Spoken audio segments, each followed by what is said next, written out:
I thought getting remarried at 60 meant life was finally getting simpler. I was wrong. The problem started with one sentence my new wife said over breakfast. "We should sell the house." She said it casually, like suggesting we repaint a room. But my fork froze halfway to my mouth. Because this wasn't just a house. It was the house. The one I built with my first wife before cancer took her 8 years ago. The one where my kids grew up. The one place that still felt steady after everything else changed. "Why would we sell?" I asked carefully. Claire smiled gently. "It's too big for just us." Logical. Reasonable. Almost impossible to argue with. And yet something inside me tightened immediately. "I thought you loved it here," I said. "I do," she replied quickly. Then added, "But it doesn't really feel like our home." That word landed heavier than she intended. Second marriages are strange like that. You're building something new inside memories that already belong to someone else. We had been married 11 months. Met at a grief support group. Two lonely people learning how to laugh again. She understood loss. I trusted that. Maybe too quickly. "I just think a fresh start would be healthy," she continued. Fresh start. Another harmless phrase that suddenly felt dangerous. That evening, I walked through the house alone. Hallway photos. Scratches on the wall from when my son learned to skateboard indoors. The kitchen table where we spent years arguing about homework and curfews. Selling it felt like erasing proof my first life existed. I told myself I was overreacting. People move. People start over. That's normal, right? Then my son called. He rarely calls during work hours. "Dad," he said, voice tight, "can we talk?" "Of course." Pause. "Is Claire asking you to sell the house?" My stomach dropped. "How do you know that?" Silence. Then he said something that instantly changed everything. "Because she asked me a question last week, and it didn't feel right." I sat down slowly. "What question?" He hesitated, like he wasn't sure whether to cross a line. "She asked how the house was titled." The room went quiet. Not emotional quiet. Legal quiet. "And?" I asked. "She wanted to know if it would automatically become hers if something happened to you." My heartbeat slowed. Each word landing carefully. Measured. Heavy. I laughed nervously. "You must have misunderstood." "I didn't," he said firmly. "And Dad, there's something else." The tone in his voice changed. Protective. The way kids sound when roles reverse and they start worrying about their parents. "I looked into her past," he said. "I didn't mean to snoop. I was just curious." My chest tightened. "And?" Long pause. Then, "She's been married before." "That's not a secret," I said. "Yes," he replied quietly. "But both husbands died." The air felt suddenly thin. "People lose spouses," I said defensively. "I know," he said. "But both died within 3 years of marriage." I didn't know what to say, because coincidence has a limit before it starts feeling like pattern. "Dad," my son said gently, "I'm not saying anything is wrong."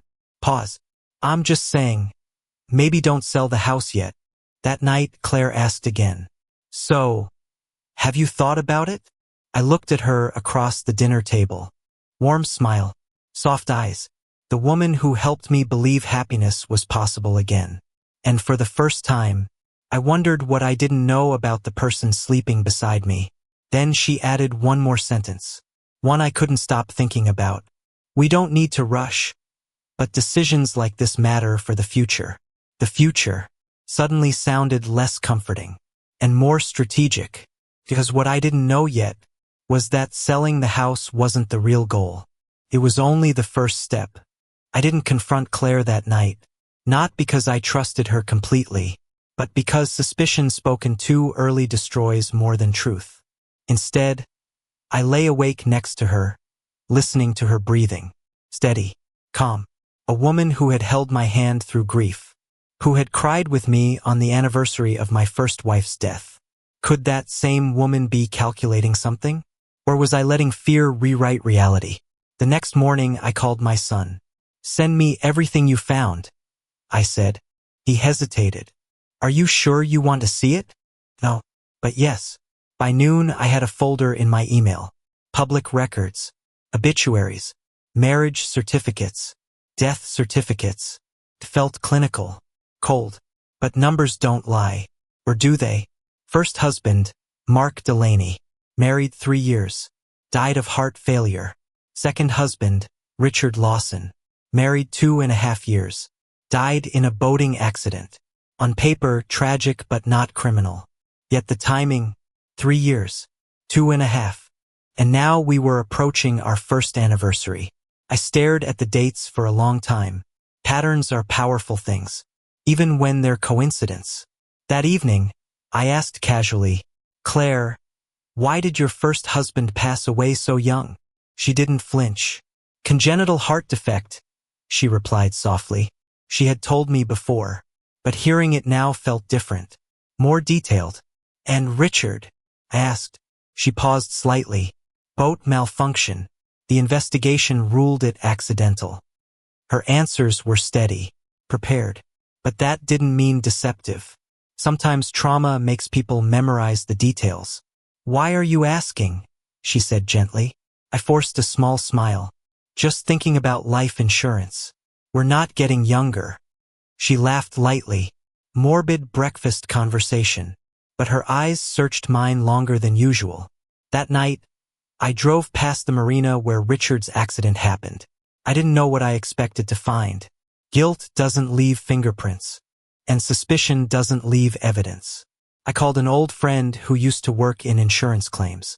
Off the record, I said, "Have you ever seen patterns in widows?" He sighed.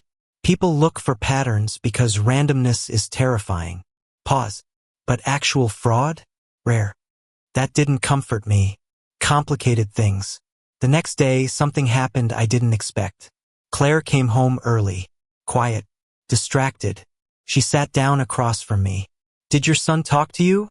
she asked calmly. My heart jumped. "Yes." She nodded slowly. "I figured he might." No defensiveness. No panic. That unsettled me more. "He doesn't trust me," she said. "That's understandable." Understandable? I expected anger. Instead, she looked tired. "You think I married you for your house?" she asked directly. The question landed heavy. "I don't know what to think," I admitted. That was the first honest sentence I'd spoken all week. She stood up slowly, walked to the hallway, and came back holding a folder. She placed it in front of me. "What's this?" I asked. "My medical records." Confusion replaced suspicion. "I have early-stage Parkinson's," she said quietly. The room stopped. "What?" "I was diagnosed 6 months before we got married." The words rearranged everything instantly. "I didn't tell you because I didn't want you marrying me out of obligation." Her voice didn't shake, but her hands did. Slight tremor. Subtle, but real. "The house," she continued softly, "has stairs everywhere, narrow doorways, a split-level layout." My mind raced. Accessibility, future care, practicality, not inheritance. I wanted to sell because eventually I won't be steady enough for it. The air felt different now, heavier in a new way. "And the life insurance?" I asked quietly. She looked confused. "What life insurance?" The confusion looked genuine. Then she said something that made my stomach drop again. But differently. "I removed myself as beneficiary on your policy last month." I stared at her. "Why?" "Because your kids should feel safe." Silence filled the room. Not suspicion now. Shame. "I know what it looks like," she continued. 2 dead husbands. A 3rd marriage. Asking to sell the house. She gave a sad smile. "I would question me too." Suddenly the pattern felt fragile. Like something I built in fear. Not fact. But just as relief started forming, she added one more sentence. Quiet. Almost hesitant. "There is one thing I didn't tell you." My chest tightened again. Because secrets rarely travel alone. And what she said next made selling the house feel like the least important issue in our marriage. "There is one thing I didn't tell you."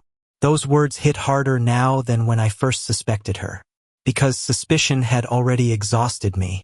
I didn't want another reason to doubt. And yet, secrets rarely arrive gently. I sat down slowly. "What is it?" I asked. Claire didn't answer immediately. She stared at her hands, the faint tremor now impossible to ignore. "I didn't just lose 2 husbands," she said quietly. "I took care of both of them while they were dying." The sentence shifted the air in the room. "Not danger. Wait. My first husband's heart condition worsened quickly," she continued. "I became his caregiver at 36. I imagined it. Hospitals, medication schedules, watching someone fade while pretending everything was normal. And Richard?" I asked softly. Her eyes watered. "He survived the accident. That surprised me. The report said he died that day." "He died 3 months later," she said. "Complications. Brain injury." She paused. "I fed him, bathed him, watched him forget my name." The image hurt to picture, because caregiving changes people in ways outsiders never understand. "I never wanted that life again," she whispered. "But somehow, it kept happening." Her voice cracked slightly. "Not dramatic, just tired. And when I met you," she said, looking up, "you were alive in a way I hadn't seen in years." That sentence carried something deeper than romance. Relief. "I didn't tell you about the diagnosis because I was terrified you'd become my caregiver too." The realization hit slowly. She wasn't planning for inheritance. She was planning for decline.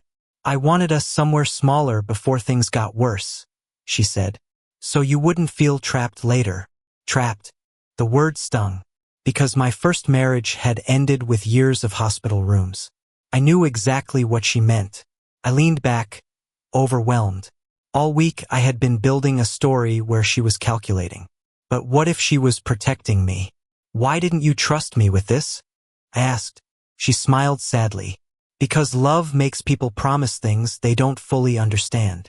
That was painfully true. Anyone can promise forever when forever looks easy. "I watched 2 men slowly lose independence," she continued. "I couldn't watch a third resent me." Her honesty disarmed every defense I had left. That night I couldn't sleep, but for a different reason. Not suspicion. Perspective. I walked through the house again. The stairs suddenly looked steeper. The narrow hallway tighter. The bathroom doorway too small for future equipment. Things I had never noticed before. The house wasn't just memory. It was limitation. The next morning my son came over. Protective energy still written all over him. "I'm not trying to interfere," he said. "I know," I replied. Then I told him everything. The diagnosis, the caregiving, the reason behind selling. He sat silently for a long time, then said quietly, "I thought I was protecting you." "You were," I said, and I almost stopped listening because of it.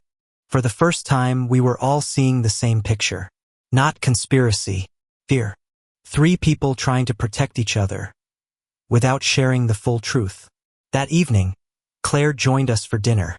The tension felt different. Honest. Fragile. Real. "I don't want you to give up your memories," she told me softly. "I just don't want your memories to become obstacles later." That sentence stayed with me, because grief sometimes convinces us that holding on to places equals holding on to people. But it doesn't. I thought the hardest part was over. I thought understanding her fear solved everything.